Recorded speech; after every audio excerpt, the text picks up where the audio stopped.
그렇지 않는 그런 삶을 살고 싶은데 여러분은 어떠십니까?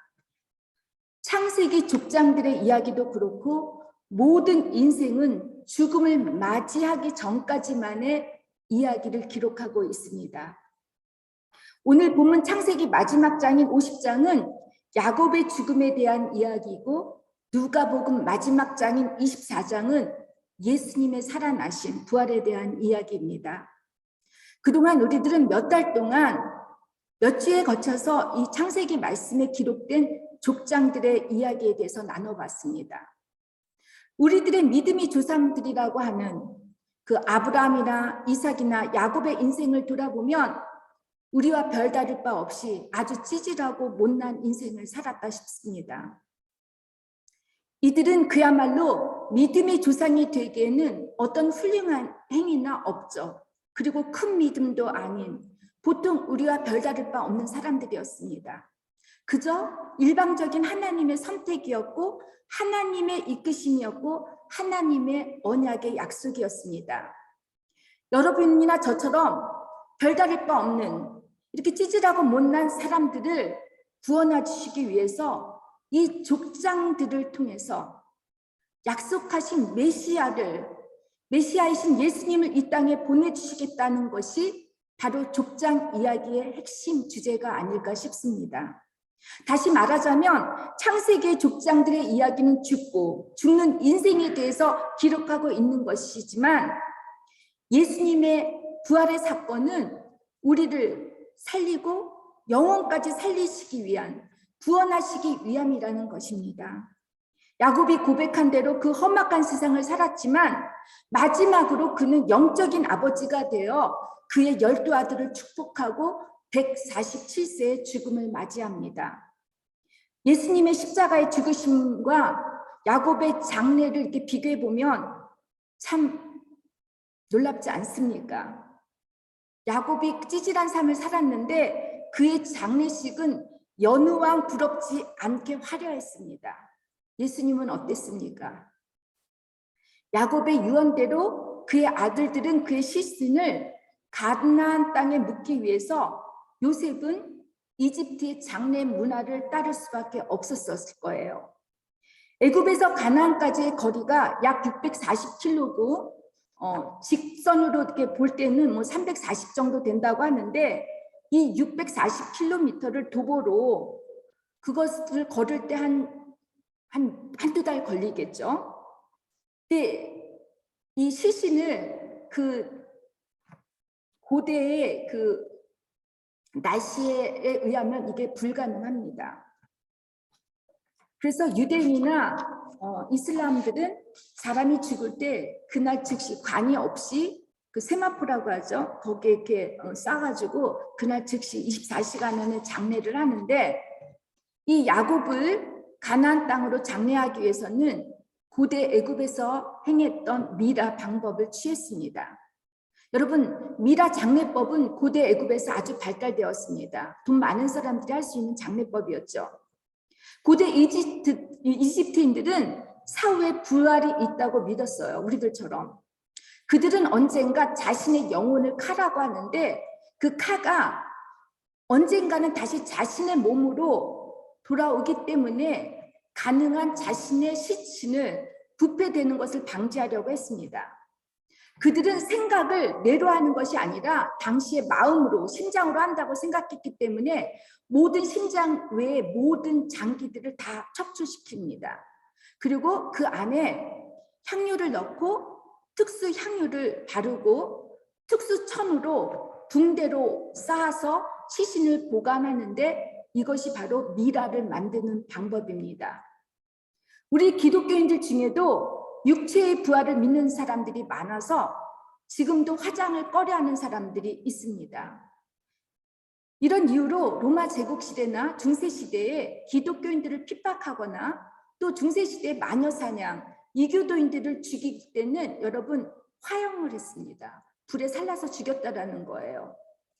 이들이 더 이상 육체적으로 부활하지 못하도록 아주 심한 그러한 죽음, 사형식을 했다라는 것이죠.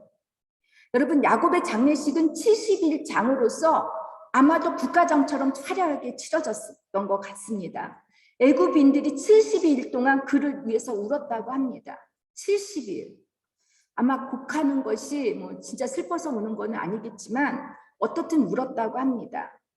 가나안 땅의 장례를 치르기 위해 바로의 모든 신하와 궁의 원로들과 애굽 땅에서 살고 있는 모든 원로들이 함께 그 아이들 고센에 있는 야곱의 뭐 증손자라든가 가축을 제외한 야곱의 모든 가족들이 장례 행차를 하고 가나안 땅으로 갔다라는 것입니다. 근데 여러분이 말씀을 다시 보게 되면 요셉이 장사를 지내기 위해 가나안 땅으로 올라갔다고 기록했습니다. 제가 야곱 이야기를 하면서 올라를 많이 했죠.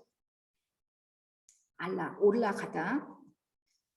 제가 여러 번 언급했는데 기억하십니까?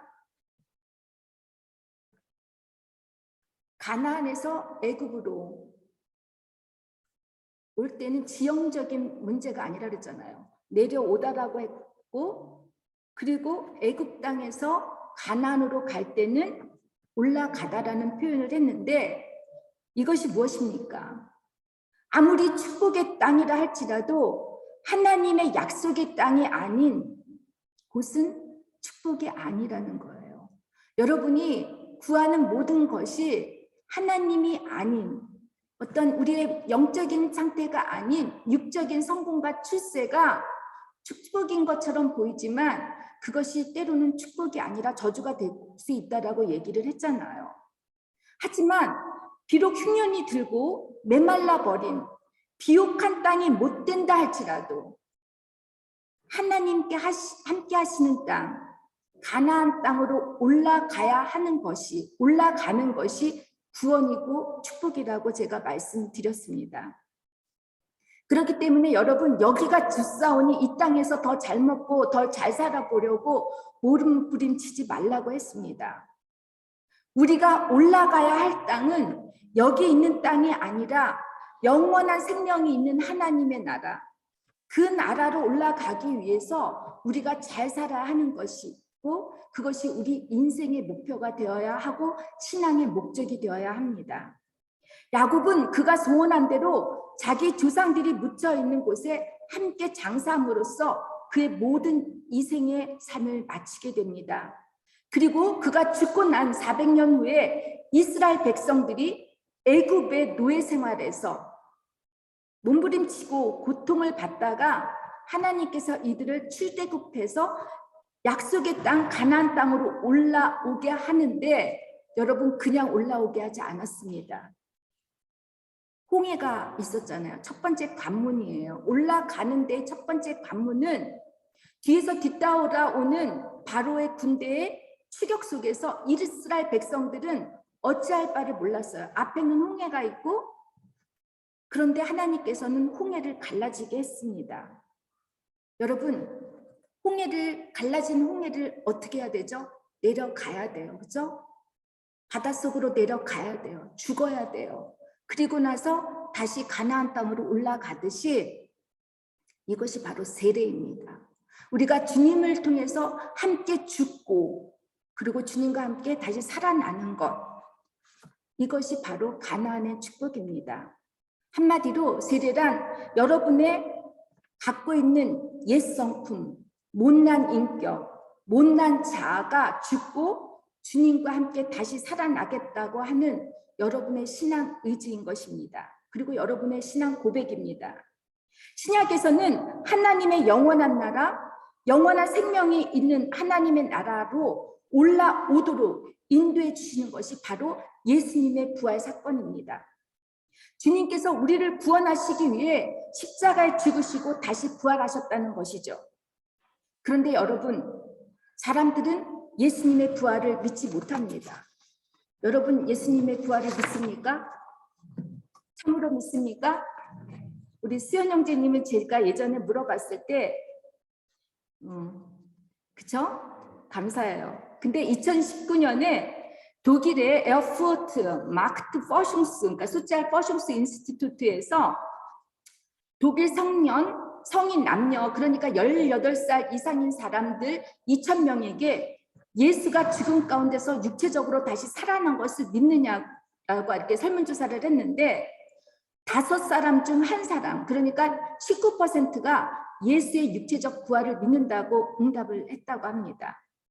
제가 약간 이제 가끔 학교에서나 아이들을 교회에서 가르칠 때 심술궂은 질문을 해요. 얘들아, 너네들 예수님의 부활을 믿니? 하면 애들이 다 함께 프라우젤, 우리는 예수님의 부활을 믿는다라고 얘기를 해, 웃으면서. 그런데 제가 한 발 더 나아가서 너네들 정말 믿어? 어떻게 죽은 사람이 살아날 수가 있어? 그러면 아무 말을 못하고 고개를 끄덕이면서 또 그런 것도 같다고 얘기를 해요. 그제서야 이제 예수님의 부활을 믿지 못하는 애들이 이것저것 근거를 대거나 엄마 아빠가 했던 평소에 했던 얘기들을 다 이렇게 하는데, 여러분, 우리들 모두는 예수님의 부활을 믿는다고 하는데 예수님의 부활을 확실히 믿지 못하는 것은 오늘날 우리들의 모습만 아닙니다.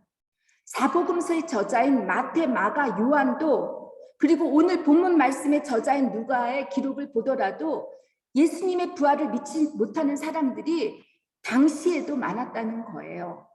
그것도 예수님의 제자들, 예수님을 누구보다도 사랑하고 예수님을 따르고 믿었던 이 제자들이 의심하고 믿지 못했다라는 거예요. 너무 인간적이지 않습니까?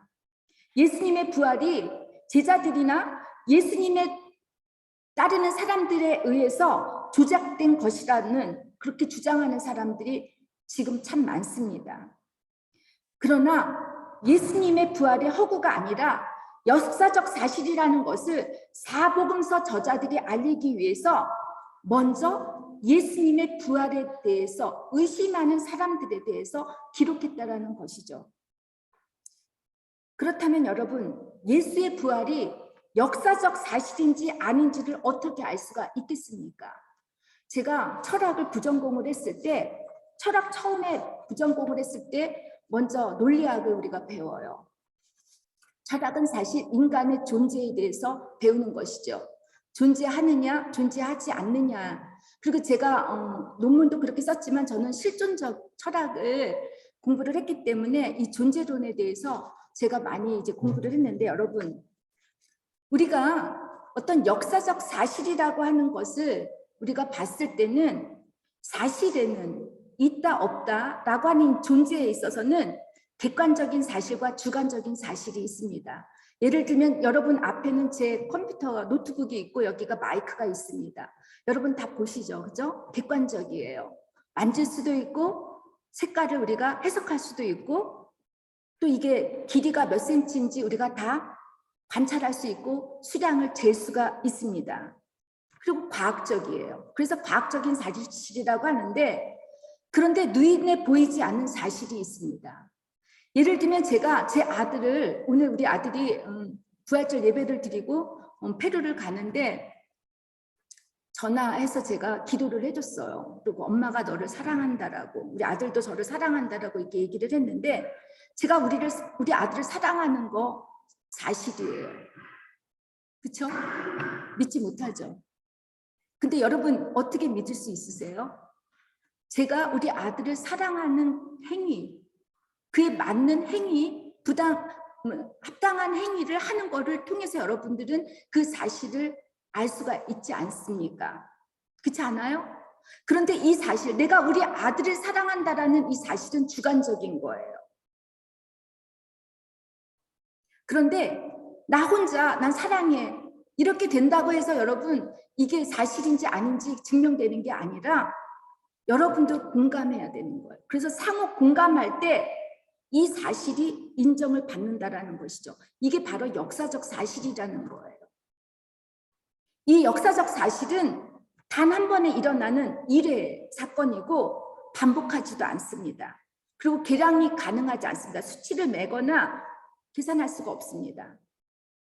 그런데 이 역사적인 사실이 사실인 것을 알기 위해서는 증언이 필요하고 증인이 필요하고 기록물이나 고고학적 사물이나 유물 등이 필요합니다. 여러분들 뭐 이순신 장군이 배 몇 척 가지고 일본 해적을 다 물리쳤다라는 거 여러분 믿으시나요? 제가 태어나기 전에 6.25 전쟁이 얼만큼 끔찍하게 사건이 났고 이거 다 믿으세요? 뭐 6.25 전쟁은 겪은 분들이 많기 때문에 증인들이 많은데 예를 들어 뭐 3.1 운동, 유관순 누나가 독립운동을 하다가 뭐 일본 순사에 잡혀서 비참하게 죽었다라는 뭐 그런 얘기들 다 여러분 믿으시잖아요. 왜 믿으십니까? 증언이 있고 자료가 있지 않습니까?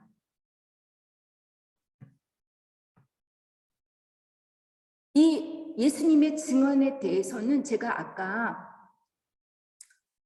예배 시작할 때 묵도할 때 말씀드렸던 것처럼 사복음서 외에 마태, 마가, 누가, 요한 외에 카톨릭 바티칸 그 도서관에 가보면 수많은 문서들이 있다고 합니다.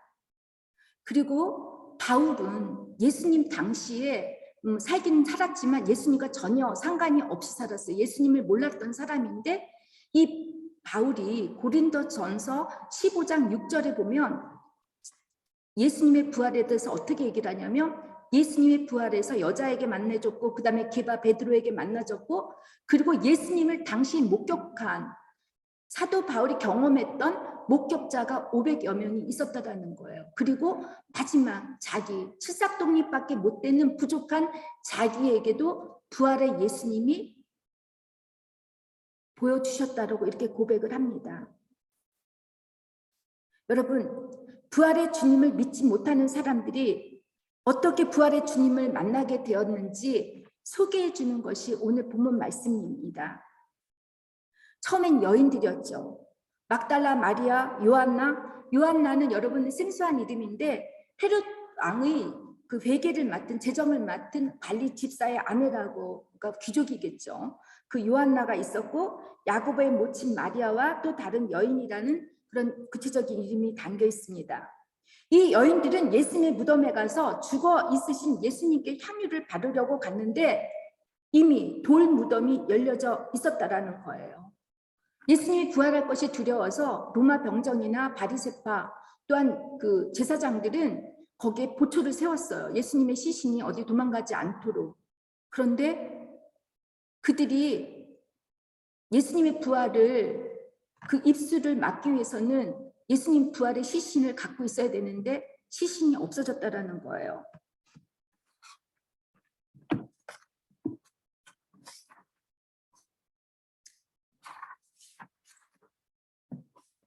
무덤이 비어 있었다라는 것.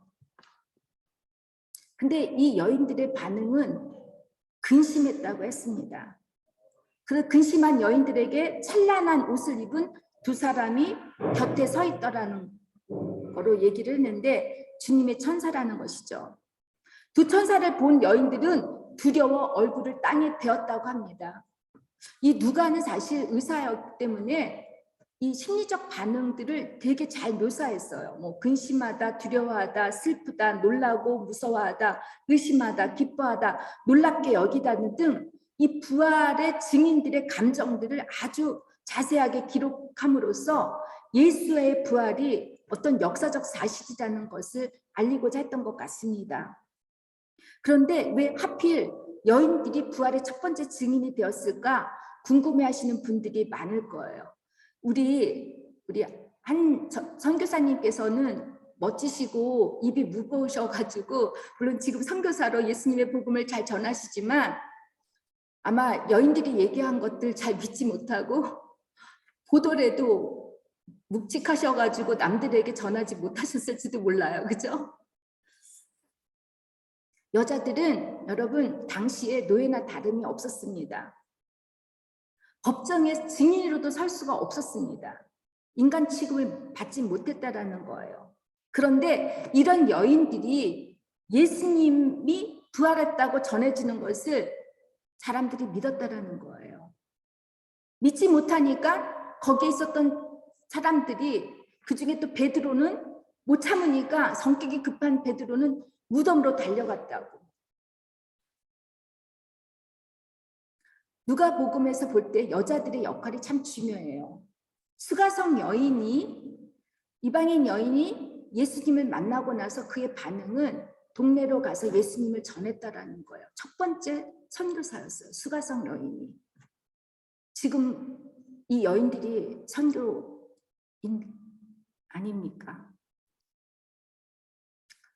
베드로도 무덤에 달려가 봤더니 예수님의 시체가 없고 그 시체를 감쌌던 세모팥밖에 보지 못했다라는 것이죠. 그리고 예수님은 그 다음에 의심하고 있는 에마오에게 나타났습니다. 에마오로 가는 두 제자. 에마오로 가는 길이 예루살렘에서 에마오까지는 약 10km 정도 되니까 성인 두 남자가 많은 그 생각에 잠겨서 얘기를 나누고 갔다고 한다면 성인 도보로 한 10km면 4시간 정도, 3시간에서 4시간 정도 가는데 예수님이 이때 나타나셨을 때는 다른 형태, 어떤 그 동일한 모습이 아닌 비동일한 모습으로 예수님께서 나타나셨고 그 예수님께서 나타나셔서 그들과 함께 동행하셨고 그들의 얘기에 같이 이렇게 얘기를 나눴는데 그들이 예수님을 알아보지 못했다라는 것이에요. 그리고 나서 예수님께서 이제 마지막으로 11 제자들에게 나타나셨는데 이때 나타나셨을 때 제자들의 반응은 보고 놀랬다라는 거예요.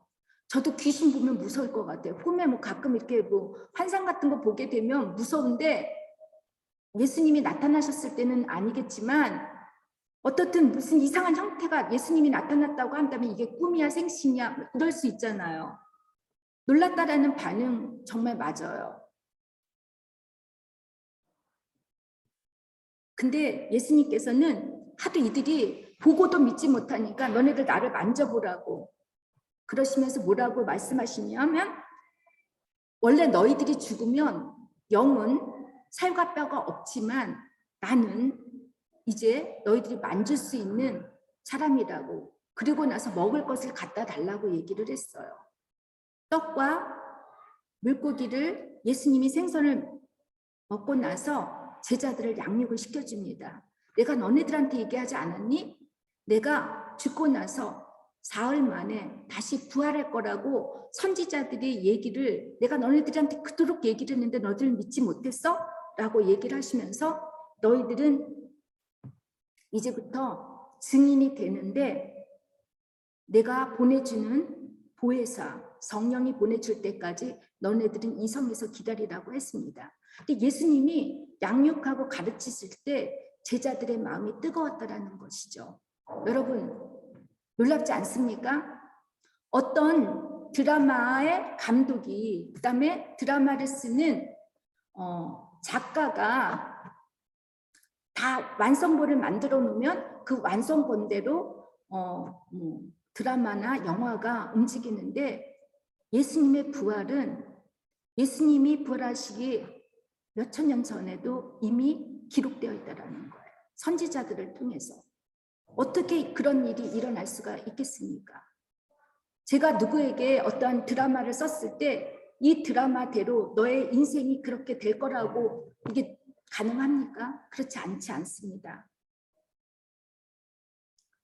우리는 주님의 부활을 다 믿는다고 얘기를 해요. 보고도 믿지 못하는 우리들 참 감사하죠. 그런데 부활의 예수님을 믿는다고 하는 우리들이 증인이 되어야 되는데 여러분들 증인하시고 계십니까? 저는 우리 선교사님 이은정 선교사님하고 별 선교사님에 대해서 되게 존경감이 가는데 저분들의 삶을 보세요. 제가 참 부끄러운데 모든 인생을 아이들 셋을 낳고 한국에서도 분명히 훌륭한 교육을 받으셨을 거예요. 행복하게 살고 싶지만 예수님의 부활을 경험하셨기 때문에 그 부활의 증인이 되기 위해서 이 먼 나라 모로코라고 하는 나라에 가서 주님을 알지 못하는 사람들에게 그들에게 복음을 전할 때 돈이 나옵니까? 뭐가 나옵니까? 고생하시면서 그 아이들까지 다 한 가족이 고생하는 것을 볼 때 얼마나 놀랍습니까? 여러분들 증인이 되시겠습니까? 우리들은 여기에 편안한 자리에서 편안하게 우리 신앙생활하지 않습니까? 저는 사실 여러분께 고백하는 거는 제가 부활절을 맞이하면서 저한테는 개인적으로 좀 힘이 들었던 게 뭐였냐면, 제가 오늘까지, 지난 주일부터 오늘까지 15시간 정도 잤던 것 같아요. 지치고 지쳐서 제가 그런 생각을 했습니다. 아니, 나는 누구 이렇게 다 퍼주고 나는 영적으로 이렇게 메말라가서 구원받지 못하는 건 아닌가 하는 두려움이 생겼습니다. 그러다가 마지막 새벽에 집사님들에게 제가 제 기도를 부탁을 했는데, 그때 주님께서 저에게 펠리칸 새, 제가 바셀로나에 가면 가우디가 만든 교회 있잖아요. 그 앞에 보면 펠리칸 새가 있어요. 근데 그 새는 먹이를 더 이상 자기 자식 새끼들에게 주지 못할 때는 새끼들이 어미 새의 그 몸을 쪼아 먹는다라고 해요. 근데 그 그림이 저한테 이게 딱 하면서 저한테 그런 마음을 줬어요. 괜찮다고. 너가 평소에 나하고 충만한 교제를 갖는다면 너가 지치고 힘들더라도 너의 영혼은 구원받을 수 있을 거라는 그런 마음을 줘서 제가 참 많이 눈물을 흘렸는데, 여러분 저처럼 또한 우리 이은정 선교사님이나 한별 우리 선교사 박한별 선교사님처럼 복음을 전하지는 못한다 할지라도 여러분이 가정에서 말씀대로 사는 것, 세상과 타협하지 않고 사는 것, 이 자체가 저는 복음을 전하는 것이라고 생각합니다. 우리 너무 타협하고 살잖아요. 수단과 방법, 세상 사람들과 별다를 바 없이 사는 것, 이건 아닌 것 같아요. 증인이 되기 위해서 여러분, 그 한 사람에게도 나는 예수님을 만났기 때문에, 예수님의 부활을 내가 경험했기 때문에 나는 너하고 사는 것이 틀려, 사는 방법이 틀려. 그런 신앙인 다 되지 않겠습니까? 되시겠습니까, 여러분? 아멘입니까? 저는 우리가 이렇게 증인이 될 때 하나님께서는 보혜사 성령을 주십니다. 부활부터. 오늘 제가 강대상에 있는 저 부활의 초가 우리 기독교의 신앙을 세가하는 것처럼, 이 부활을 경험했던 제자들은 성령의 힘을 더 입어서 모든 주님의 부활을 경험했던 제자들 다 죽지 않습니까? 사형당하지 않습니까? 순교당했습니다. 편안하게 살지 않았습니다. 근데 그들의 삶이 불행하다고 전하지 않았더라면 여러분과 저가 어떻게 복음을 지금까지 믿고 있겠습니까? 그죠?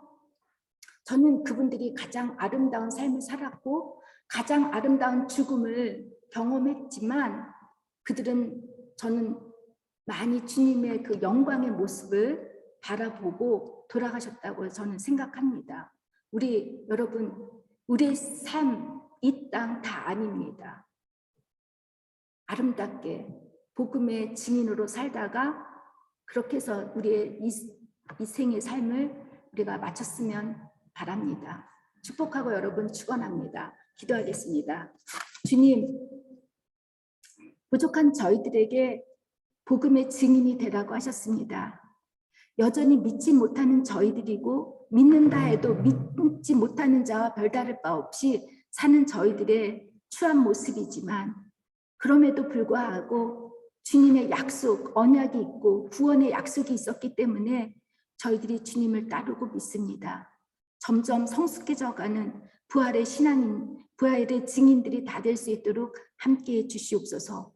예수님의 이름으로 기도를 드립니다. 아멘.